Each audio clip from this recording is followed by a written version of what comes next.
Folks, listen.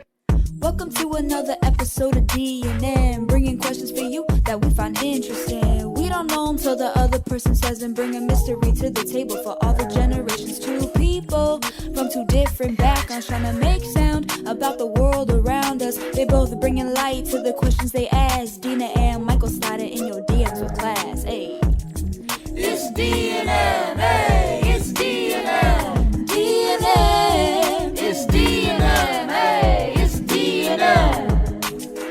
Hello everybody and welcome back to episode 13 of Sliding with D&M. This week I have cultural and Dina has global, and she's going to start us off this week. Okay. Hey, how are you? I'm good. How are you? Good. Okay. So, all right. We're going to have real talk right now. Real talk. We're going to get serious. We're going to delve right in. So, in America, because we have discovered as we've been doing this podcast that we have listeners from all over the world, which is super awesome. So that's why I'm going to preface this by saying in America, we kind of, I don't even know how to go with this. We have different laws and rights involving gun control. And see, I knew it. Okay, sorry, it's not a laughing matter, but this is my question. So, and more specifically, over the last probably like decade and a half to 2 decades, we have seen an increase in mass shootings, in schools, in public arenas, and case in point, about like a week and a half ago, we had another mass shooting in Colorado in a grocery store. So that's like you going to your local spot to go get your weekly grocery shopping, and the assailant came in and killed 10 people. So my question to you is, and this question has come up within American politics and American government several times before. Every time we have one of these incidents or situations or tragedies, there's always a heightened renewal of we need better gun control and we need better this and we need better that. And the talk is there for a little bit, and then it kind of dissipates and fades away. And we don't really hear anything about it ever again. I think the last time we had a major incident like this was especially after the Parkland, Florida gun shooting. I felt like the conversation and the dialogue lasted a little bit longer than what it normally had been prior to, but those people made sure that conversation was always at the forefront, and at the forefront of discussions and dialogues. So my question is, how do we keep this conversation at the forefront so we can have real effective change? Because up until this point, we haven't had real effective change. Yeah. So, I mean, you don't have to give your views if you don't want to, but I'm going to give mine because I feel so inclined. No, that's what we're here to do. I'll let you go first and then I will share mine. I have a completely different outlook on guns than Americans do. And I think, like, my personal opinion, I just think it's so odd that Americans are so obsessed with guns, right? And I get it. Like, I've gone through the same history classes that you have in grade school, right? Like, yes, we got away from the UK and the monarchy and didn't have enough funding for like a federal army. So the solution was basically to be like, oh, people can have guns, so a stable militia can rise up if anything ever happens. Well, and right? You also, and can I just kind of jump in here real quick? You also have to think about too, that when America was first founded, like, people lived miles apart. Like, your closest neighbor could be 10 to 15 miles away. So you needed some type of protection just in general. Like, you couldn't just go down the street and be like, hey, I need help. You know what I mean? No, like, your neighbor was, and it's not like you could jump in the car and drive 10 minutes. No, you were on horseback, riding through the night, trying to get to your neighbor's house so you could get help. Okay, go ahead.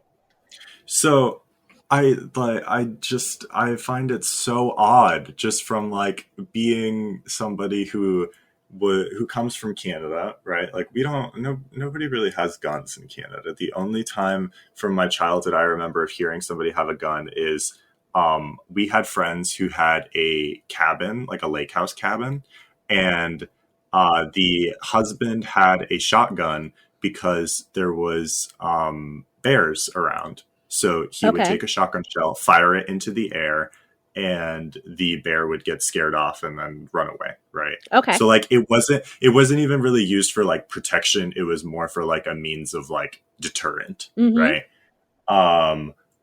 Other than that, like people had hunting weapons, but we lived in the city, so like I didn't really know a lot of people who hunted. Um, I don't know. I just think Americans have this weird fascination with guns, and it ends up causing a lot of issues, right? I feel like it does more harm than good. And there's always the argument that like, oh, like crime lords are going to get guns anyway, right? But like the statistics on how many people die in America and how many gun related accidents there are in America are overwhelmingly large when comparing to other developed nations, right? Yeah. Like you don't hear of people going into stores or going into public schools, right, and shooting up places. I've never heard of this before I came to school in America, and the impacts that it has being raised in this kind of environment, the impacts that it has on you as a child is something that is not talked about enough, right? So, like, when I was in middle school and high school, we had active shooter drills. Like, we were told how to actively avoid or confront a situation like that, right? Like, run, hide, fight was part of our like mentality growing up, right? Yes. And you always get this kind of like perspective when somebody like a stranger walks in the school, you kind of like size them up because that's what you're told to do. So like you develop this like defensive mentality that like everybody's out to hurt you, when education should be a safe place for everybody. And you should, all these people want to do is learn calculus. They don't want to, but they're made to. Yeah. So that's what they're there for.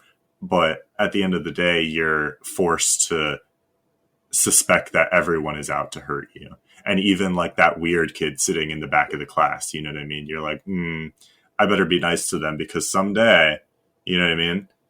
Yeah. Like someday something might happen. Mm-hmm. So my opinion on that is like from like an immigrant perspective and like more of an international perspective, it's weird. I think it's so weird that people are so obsessed with guns in America. And it's not even like handguns and like hunting weapons and stuff like that. It's like AR-15s. Like Yeah. people want like military grade weapons, and the only reason why they want them is because it's their right. Right. So like I hate that argument so much. It's like, what is the use for an AR-15 in a suburban neighborhood? Well, I can have one, so I might as well just get one. It's like, well, should you though? Should you really get one? Because if you look at the statistics on it, and especially with handguns too, most of the deaths that come from guns in America are by suicide. And it's something that's not talked about enough. You know what I mean? Like you get people who struggle with their mental health, and we've talked about this before. Yeah. Um, People who struggle with their mental health, when they decide to, unfortunately, try to take their own life, um, in other countries where guns are not widely available like they are in America, when people who are suicidal decide to try to take their own lives, in most cases they survive, right? Yeah. So you're given a second chance, and a lot of the time that second chance really opens your eyes up, you know what I mean? Like that was Mm-hmm. not the right decision, I want to try to better myself, right? Yeah. But a gun is something that doesn't afford, like it's designed to kill effectively, Yeah. you know what I mean? No. Like at the end of the day, that's what the gun is there for. It's designed to kill, whether it be another human being, whether it be an animal of some sort. It's designed to kill. So I don't know. I feel like it's just such an odd fascination that American people have with guns, and it kind of portrays that like insane mentality where it's like freedoms over safety, or Okay. freedoms over people feeling comfortable in public places. You know what I mean? I should not, having to grow up going to public school, I should not have to worry every waking moment that I'm in school that somebody's going to walk through the building and start shooting up the school. I should not have to worry when I'm going to a concert or an event that somebody's going to be in a hotel room somewhere shooting at the crowd. Yeah. No. I should not have to worry going to the grocery store or going to a restaurant or a movie theater or a bar that somebody's going to walk in and start shooting all these innocent people. I just think I don't know. I just think it's odd. So why don't you go ahead and you can share your views, and then we can go back to the question about why things don't change in policy. Okay. So my views, I think, so I'm going to want to take it back to when the Second Amendment was written. We kind of touched on this just real quick, that it was in a different time. It was in a different place. The reasons why you needed weapons and guns was for different reasons. And they were kind of used for their true purpose, right? Does that make sense? Like, they were used for their true purpose. Like, people used them to protect themselves. As things have evolved, as times have changed, as we have evolved and things have grown, I still get that people like to hunt. I mean, you know that we live in an area where the Monday after Thanksgiving, everybody takes off and nobody has work because it's hunting day and everybody goes hunting, which is totally fine. Like, I mean, listen, I've never really had deer or venison or whatever, but it's not my thing. But I know some people that like make deer stew, deer jerky, whatever. And that is completely okay.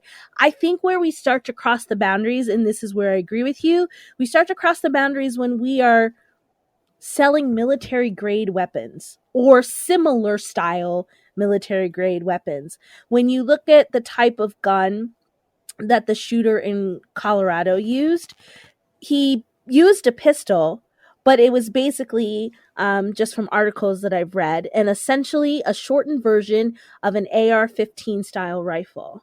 That's a military grade gun. Why? What would you need with anything that's military grade? Are you trained? Right? Because think about those military grade guns.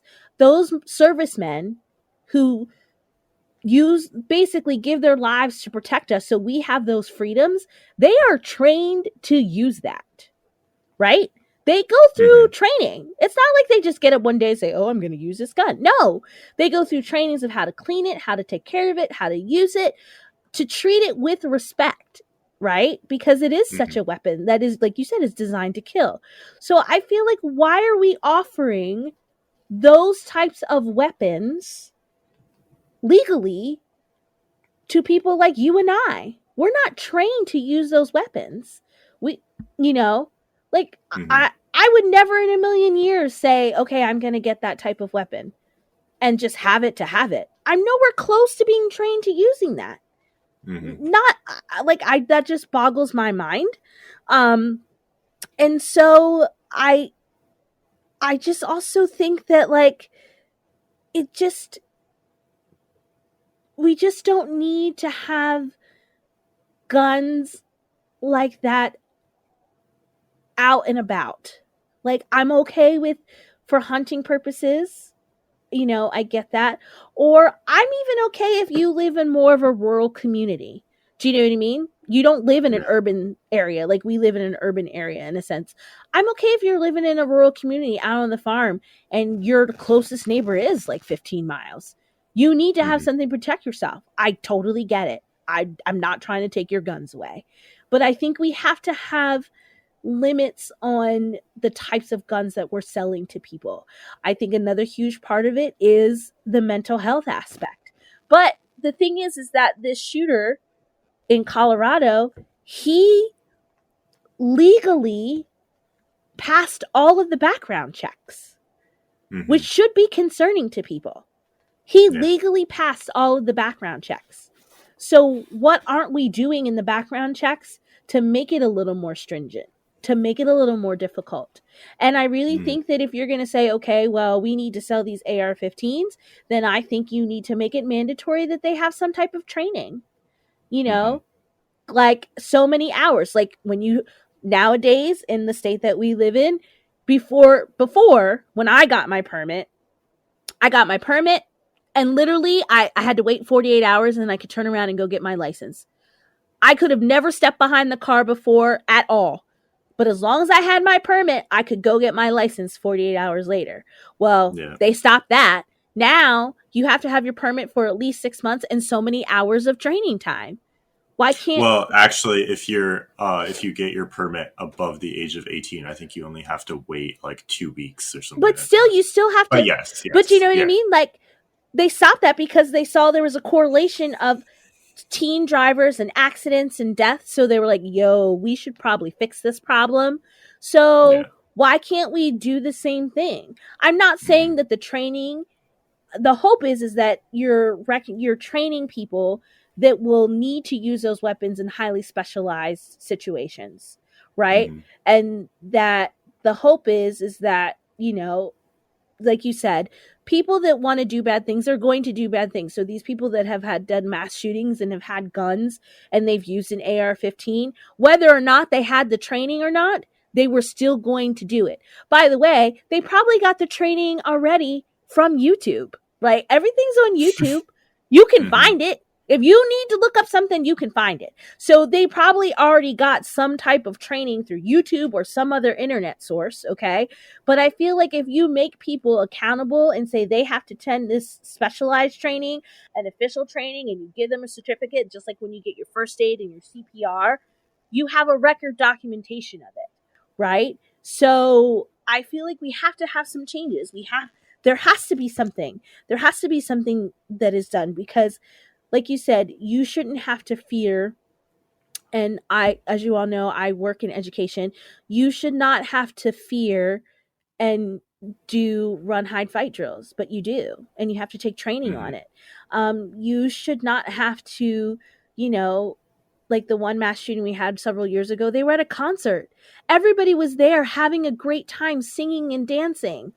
And then 60 people were gone down or injured, right? You should not have to going to the grocery store. I go to the grocery store once a week.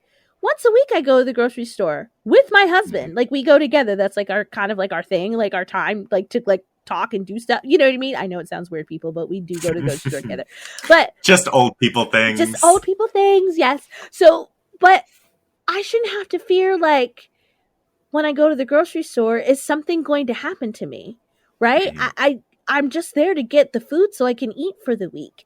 And I too feel like you that I always try when I am out and about, I try to make eye contact with people and say hello and try to be personable because I always feel that maybe by me doing that, if that person is having a really crappy day, or if they are thinking about doing something to themselves or hurting others, that maybe I can be that small difference.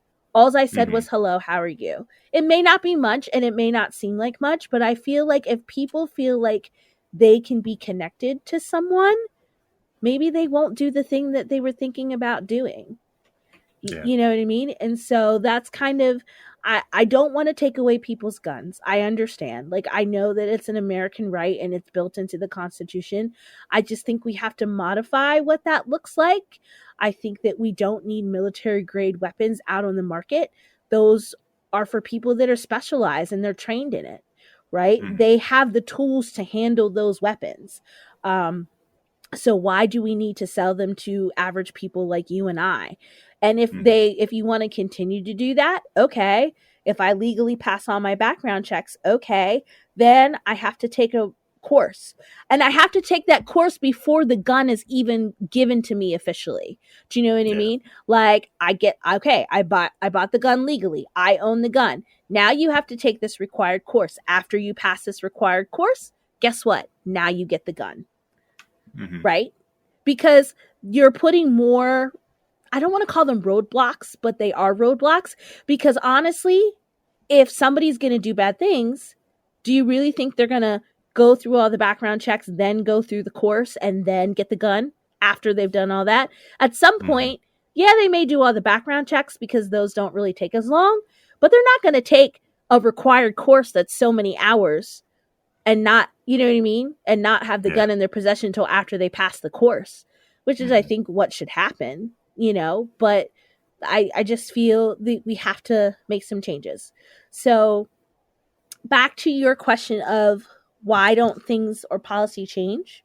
Is that what you wanted to talk about quick Yeah, before? so like why don't things change, and why does this policy, like you said, it's talked about, right? Everybody, for some weird reason, right? Everybody from whatever political side you're on agrees that these mass shootings are terrible, Yeah. right? Oh, for sure. And everybody kind of starts to talk about uh more, I would say, the Democratic side than the Republican side. Everybody starts to talk about um, more legislation and how we can change things so that this doesn't happen again. And this conversation, usually in the media and in the public, lasts, I would say, about like a week and a half to 2 weeks, right? And then things kind of go away and it's not brought up again until the next mass shooting. Yeah, I think okay, so I actually looked this up before we started, like when I was researching what question I wanted to talk about today. Hmm. So one of the things is there's kind of a couple reasons. One, people are like, it's not about the guns, it's about the mental health, which I completely agree. It is about the mental health.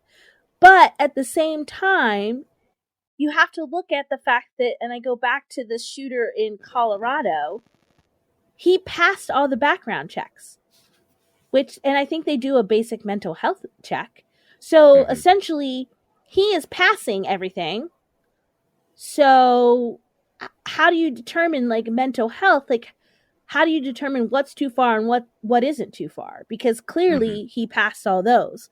Um, Another thing that people are like, well, like you said earlier, if a bad guy wants a gun, they'll find a way to get it. Well, clearly, obviously, but the problem is that these people that are, doing these tragedies and these things, and correct me if I'm wrong, listeners out there, but from my understanding, most of them have gone through legal means. Hmm. They haven't Yeah. gone through illegal means. They've gone through legal means to get Hmm. these weapons. So, and I don't discount that, like, bad guys, if they want a gun, they're going to get a gun. That's, that to me that seems like kind of an obvious statement. But the Hmm. things that we're talking about are, how do we make it a little bit more difficult if you're going to do it the legal way, which a lot of these mass shooters have done the Hmm. legal way. So that's the thing that's concerning for me. And I think the last thing is, which we kind of touched on earlier, is people are like, well, the Second Amendment, it's my right, it's in the Constitution, which it absolutely is. But you also have to look at the context of when the Second Amendment was written, right? Hmm. In the 1700s, and what they were dealing with and how they were living, right? It's a Yeah. completely different world than what we are living in today. It was much more rural. The cities were cities, but they weren't even really big cities, right? They Hmm. didn't start becoming these huge metropolitan areas and becoming kind of big popularized until the Industrial Revolution happened, right? Hmm. They were still big cities and lots of people lived there. But once you got past the basic outskirts, it was pretty rural. There weren't Yeah. a lot of people floating around. So, like we said, your closest neighbor could be 15 to 20 miles down the road. So, I Hmm. think you have to look at the context of why our forefathers put that in there. They put that in there because they didn't know that, 200 plus years from now, we would have huge metropolitan cities and areas and a lot of population. They didn't, they were creating a country based on an idea and an experiment that they hoped would outlast their lifetimes and beyond. Literally, Hmm. hoped would outlast their lifetime. And Yeah. thankfully it did. But when they were doing this, they didn't know. I mean, remember the Articles of Confederation? Those things were a hot mess. Oh my gosh. They were a hot mess. And they were like, we don't even know if we're going to make it 1.5 to 2 years, let alone 200 plus years. So I think we have to just take the Second Amendment in the context of how it was written and then be like, okay, yes, nobody wants to take away your guns, but we have to figure out a better way. And I really believe that you don't need military grade weapons are meant for that. The people that are in the military. Right? That's what they're meant for. They're not meant for you and me. Right? A handgun, a basic handgun or pistol. Sure. Okay. Right? I'm okay with that. But I don't need a military grade weapon. I'm not trained to use it. Yeah. I mean, I'm going to touch on why personally I think that things don't change. I really think, and I think you can agree with me on this, is that it really all boils down to money. Right. Oh, it's always money. Michael, it really you is. know this. It's always about the almighty dollar. And it's not only Republicans, right? Like Republicans are always the ones who get the heat for taking contributions from the NRA or from the other gun-loving organizations out there. But there are plenty of Democrats who also take financial contributions from the NRA, right? They may not outwardly say that they accept these contributions, but the deals that are with these gun-loving organizations is that, oh, we'll finance you if you just promise not to propose legislation. Yeah. Right. So it's not about whether they're going to vote on already proposed legislation against guns, right? It's about whether they on themselves will propose this legislation. So say you get out of the 50 Democrats in the Senate right now, say that 30 of them or 25, let's say 50%, sign these deals, right, where they get financial contributions, but they don't propose gun legislation, right? You're already 75% of the Senate is already not considering gun legislation. Okay. Right. Yeah. So that's why things don't change. It's really all about the money. And it's sad that we're starting to put people's lives over the money and people's lives over our perceived sense of freedom. Right. Yeah. And I hate the argument that is like, oh, well, at least I'll die free. Right. Listen, we all know that you really aren't free. Like, yeah, exactly. Like we talked about this, I think, in maybe episode 1 or episode 2. Like, you really aren't free. It's the illusion of freedom. You are free because you follow the laws. Yeah, exactly. Like, you can't just do whatever you want. Like, when you're driving, do you stop at stop signs and stop at red lights? Yeah. Well, then you're not free to do whatever you want. You're not free to do whatever you want. You're free because you are following the laws and the rules that are in place in order for you to be able to have a sense that you can do whatever you want.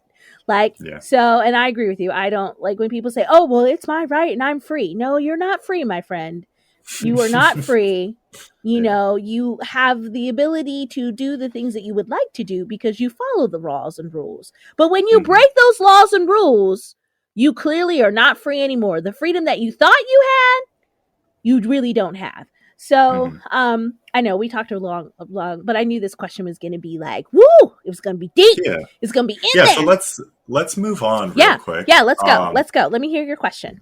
So I think I'm going to switch up my question just a little bit. Wait a minute. You're doing a switcheroo on me right now? I am, just because I feel like yours was a little heavy. I told you. I said it was going to be heavy when we started. That's why you told me like 5 minutes before we started that it was going to be heavy, so I couldn't according to the plan. So I'm going to switch up my question a little bit, make it a little bit more lighthearted, just to all right. Elevate the mood a little bit, balance out this episode. Okay.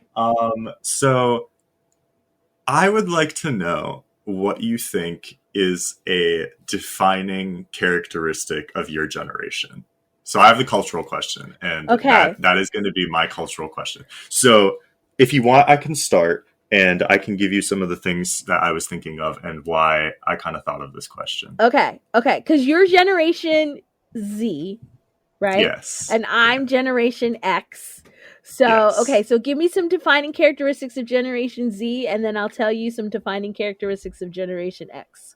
Okay. So I'll tell you where this question stems from. So I recently had a mock interview, as you know, with one of the C-suite execs of a big company in our state, and the interview went very well, she said.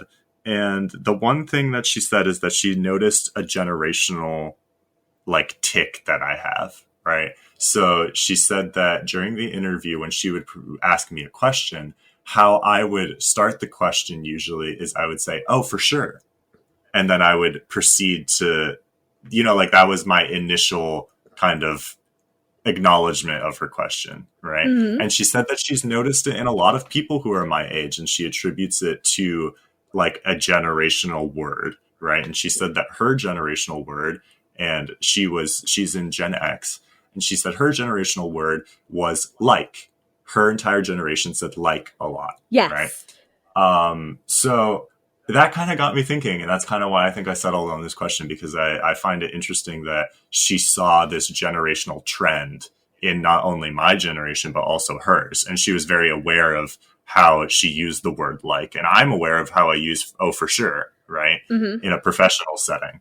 So I feel like moving away from just like colloquial kind of terms, I feel like one of the most defining characteristics of my generation is our drive for change. You know what I Okay. mean? I think that we are starting to really push for things that haven't been talked about.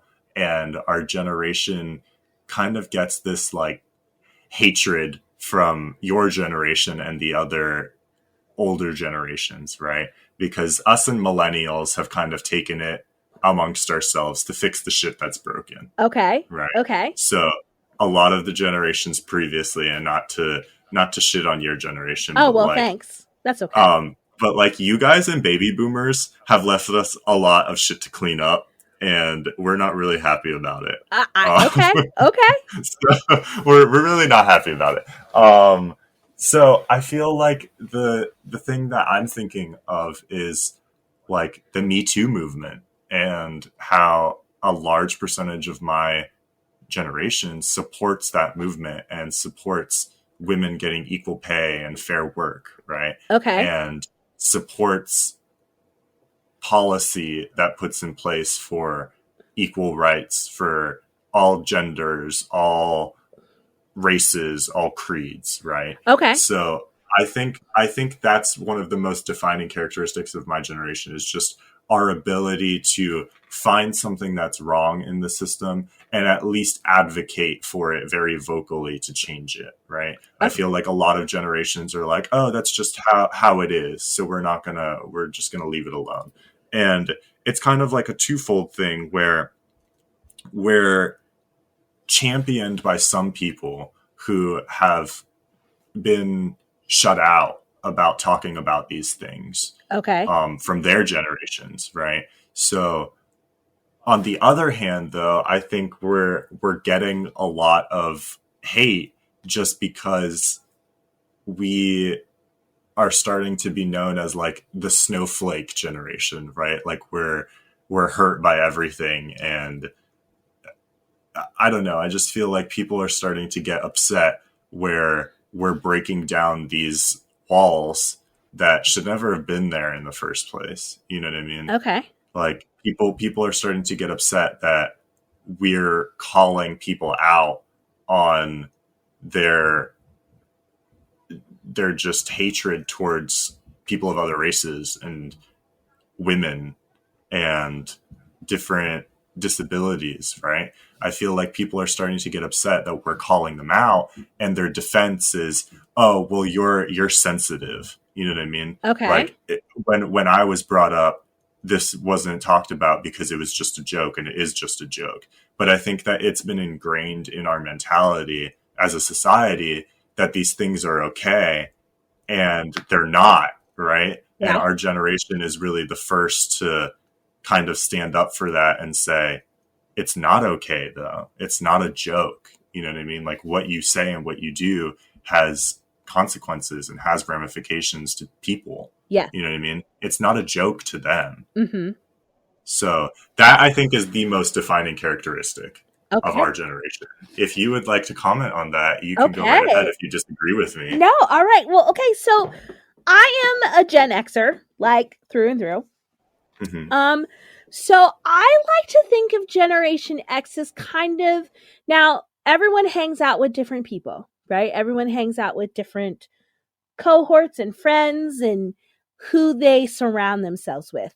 So Hmm. me growing up as a person from Generation X, I tend to look at my friend group who I hung out with kind of as the bridge to millennials and the bridge to Generation Z. And here's why. Okay. Because we as Generation X, right? We were kind of brought up in that, like, listen, you got to fend for yourself, you got to be self-reliant, you got to be independent. And so we were focused on those things, and we kind of voiced like, hey, this really isn't right. But I think because we were so focused on the trying to like make it, like literally survive and make it, Hmm. that we didn't have the opportunity to be the voice that Generation Z and millennials are today, right? Yeah. Because we were basically trying, not that our parents weren't raising us, but essentially we were trying to raise ourselves. Like, because most parents work two jobs. So you come home from school, you're home from school by yourself till like 5:30, right? Because your parents are working two jobs, they're working 8 to 5. So you're Hmm. home for 2.5 hours by yourself. You're trying to do your homework, trying to get stuff done. Maybe your mom asked you to make dinner or start dinner before they got home. Then, you're off to this activity, you're off to that activity. And before you know it, you're going to bed and you're returning around and doing the whole thing all over again. Like, I had Hmm. friends that, they had to watch their brother and sister after school because their parents both worked, right? And so I think we were, in the sense of, we're that bridge. We were helping, like, we knew that things weren't right. I Yeah. think we all did as Generation Xers. The problem is that we just didn't have the time or necessarily know how to voice, hey, this is not right. All those Hmm. things that now that millennials and Gen Z has. But I Hmm. think, if you look at it too, like, Gen Xers, like, we all now have children that are, going into their teens. We are trying to correct the things and be the bridge of, listen, you have to advocate for this, you have to do this, and we Yeah. try to be more present. um I always, you know try to surround myself with people that felt kind of close or similar to how I felt. um I feel like there are times where, I think it depends on the situation. I feel that there are times where Generation Z can be a little bit more sensitive, but I don't think that's necessarily a bad thing. I think that's a good thing that they are Hmm. sensitive and aware, right? Because you can't fix something if you're not aware. Like, if you're just oblivious to it and you're just Yeah. like, oh, whatever, right? Hmm. But if you're keenly aware and in tune with it, then I think that that is something that's important. It doesn't mean that you're sensitive or that you're a snowflake and you're just taking it too hard. I just think it Hmm. just means that you're more in tune and you're more keenly aware. And there will always be things that Gen Z is more aware of than Gen X is, and vice versa. Yeah. Um, I just think we as Gen Xers, we were so busy literally trying to make it work for us. Like, Hmm. we were that, because think about it. Before that, you had the greatest generation, and then you have like the baby boomers, right? And Hmm. then, from there, you're getting into the generation where parents are working more. And, us kids in the 90s, we were at home by ourselves, basically parenting ourselves for part of the day. I mean, Hmm. that's really the honest truth. We were parenting ourselves. And so it's hard to kind of find that voice and be like, hey, we need to be doing XYZ and trying to do this. I think we all knew that some of the things and some of the ideas were wrong, that Hmm. Gen Z has brought to light. We just didn't know how to voice that and also try to parent ourselves at the same time. Yeah. But now, you know, we are Gen Z is kind of taking that helm and being like, hey, no, we shouldn't be doing XYZ. And I think the Gen Xers are like, okay, finally, like we will help support you in finding your voice and doing what you need, because we know that it's been wrong all along. We just didn't have the tools or the necessary skills to voice that opinion because we were fighting a different battle when we were Yeah. growing And up. in all fairness to you as well, like it is, I get that it's so much easier nowadays to organize and to shed light on things that aren't right in our society just because of the technological advancements, I right? mean, Like we have listen, the internet now. we did. I mean, we had like the basic internet. We had dial up people, where it's the AOL, and then it's like Yeah. like the Yeah. thing, and you couldn't be on the telephone and be on the internet at the same time. Like Hmm. that's yeah, right there. That just says it all, right? Yeah. Like we couldn't do we you could. I mean, if you can't even do both those things at the same time, right? And it was MySpace. There was no Hmm. Facebook. It was MySpace, Yeah. right? Like, come on, people. There you go. I just said like. We did say like all the time, and I still say like all the time. And I try to like catch myself sometimes too, Hmm. and not say it as often. But I know that that's like, oh my I goodness. say I say it too, and I'm the one who records these or who edits these episodes, and I hate listening to them because we like see there I said it again. Right, right. So you get like to know, and I said it again. You get to know your kind of filler words, Yes, and yes. when you're like acknowledging it and you're actually conscious of it, it's all you can hear, and it makes me really self-conscious about doing it because it's not fun. Yeah, and I think most Gen Xers that I know, we value the fact that like we kind of figured stuff out on our own, like Yeah. that we're independent in that way. Hmm. And I think to this day I'm still very much like that. I try to Yeah. be resourceful and figure it out on my own. But as I've grown older and wiser, I also know that there are just some things that I just can't do on my own, and I need help, and it takes more people to help me get my crap together, and that's okay too. Yeah. But I think we as Gen Xers are happy that like our little inner voice is now coming to light in a big voice through Gen Z. Hmm. I would say that most of the people that I associate with, you know, um, are like, finally, gosh darn it, somebody has said what I've been thinking for 20 Hmm. years now, right? But like, why do you think that like there wasn't? I get that you said that you were busy in raising yourselves and um, just busy with other things. But why do you think that there wasn't that push from your generation? Because there is activists in your age group that are extremely loud and proud about what they preach. And also, I think back to baby boomers during Vietnam War and civil rights, and they were the ones who were at the forefronts of their movement. So like why do you think that through all the struggles, because millennials and Gen Z, we're dealing with a lot of the same issues, right? We're in a global pandemic, we're in student loan crisis, we're Mm-hmm. in, you know what I mean, like there is things that we have too, but yet we find time to speak out against the things that we know are wrong.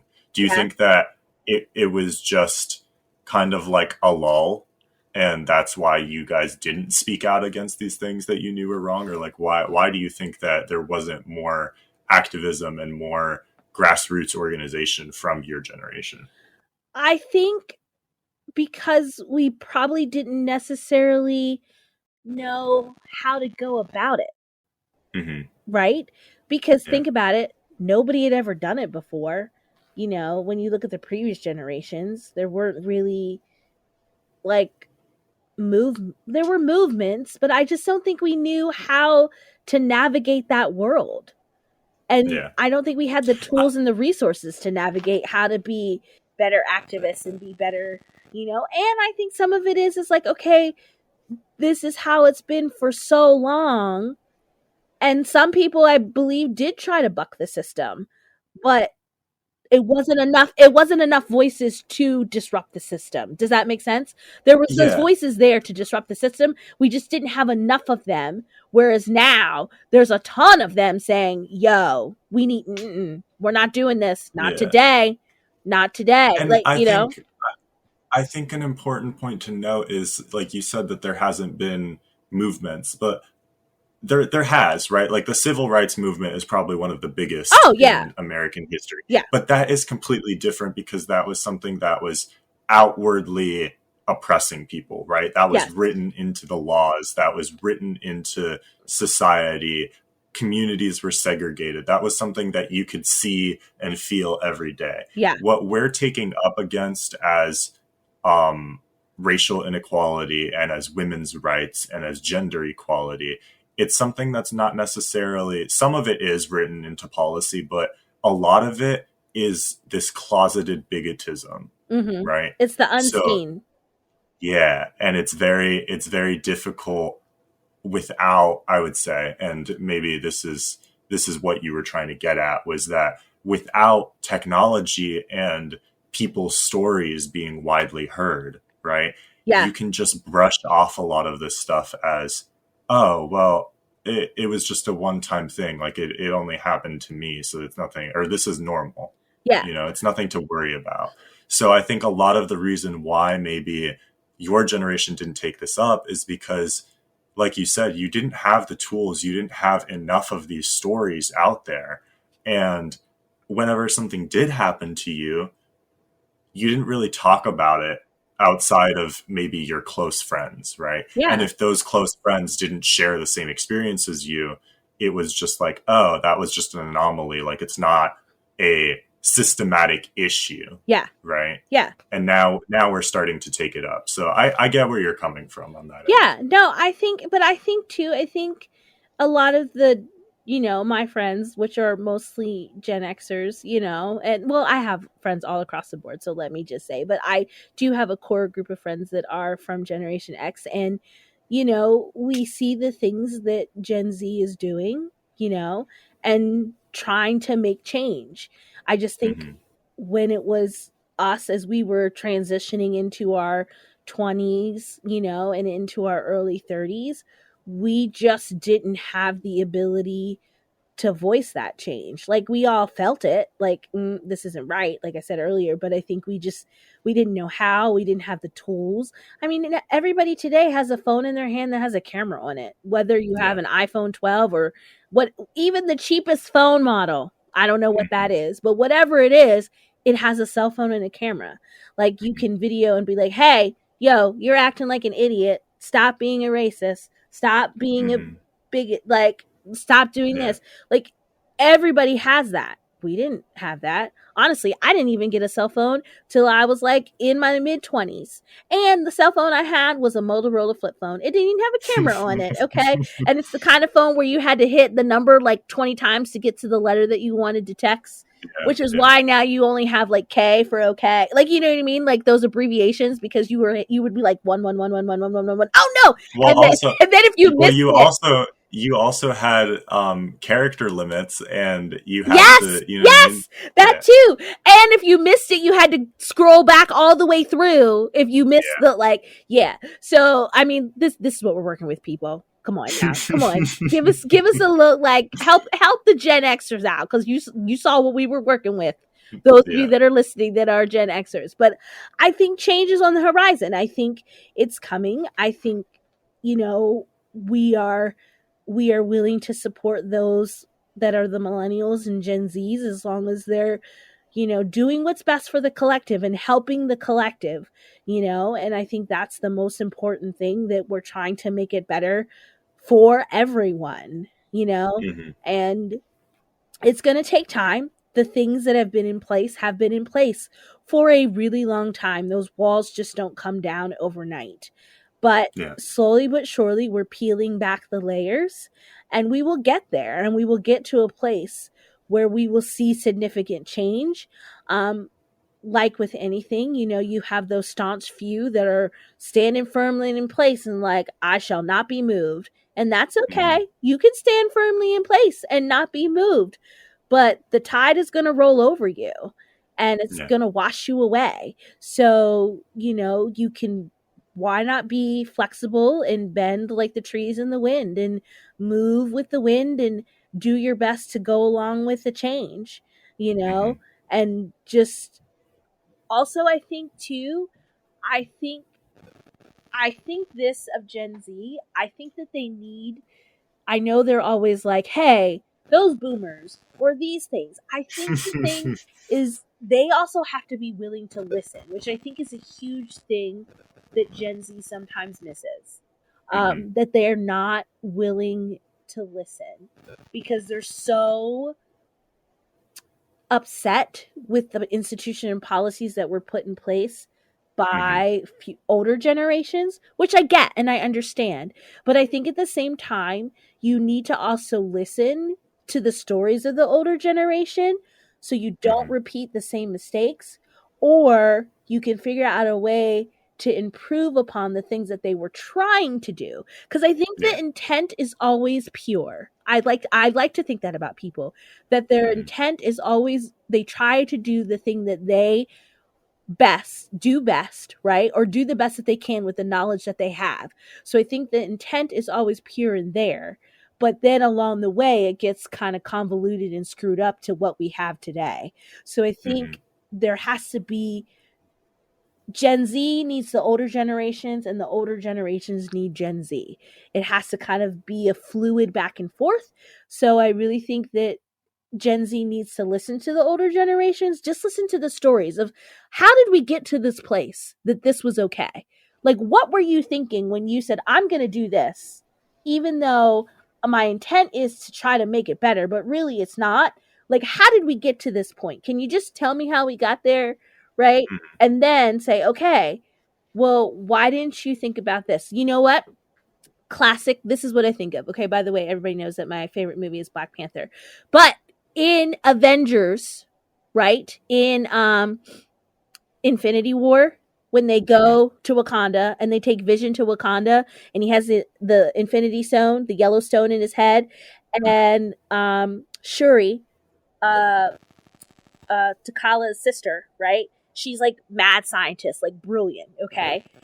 So Hulk is explaining how they put the stone in Vision's head, right? Mhm. And so she literally says, well, why didn't you just do it this way? And Hulk is like, light bulb moment, realizes, oh my gosh, well, we didn't even really think of that way. Mhm. And she's like, well, Yeah. it would have been so much easier. And I feel that's kind of the correlation with Gen Z. Gen Z is like, well, why didn't you do it this way? And the older generations, the boomers, are like, oh my gosh, we didn't think of doing it this way. And Gen Mhm. Z is like, okay. But Gen Z understands that what they were trying to do was put the stone in Vision's head, right? Yeah. So The end goal is the same. It's just the yeah, methods that you get yeah, there. and so that totally, like, I'm sorry, I just totally had that light bulb moment about like how that correlates. So Mhm. I think that's probably one of, if anything, from Gen Z, I think one of their biggest downfalls is that they don't listen to the stories of the older generations. Just Mhm. listen to them and figure out, okay, what were you trying to accomplish? Okay, we all want the same end goal. Everybody wants to collect. Everybody as a collective wants everybody to be okay. You know, Yeah.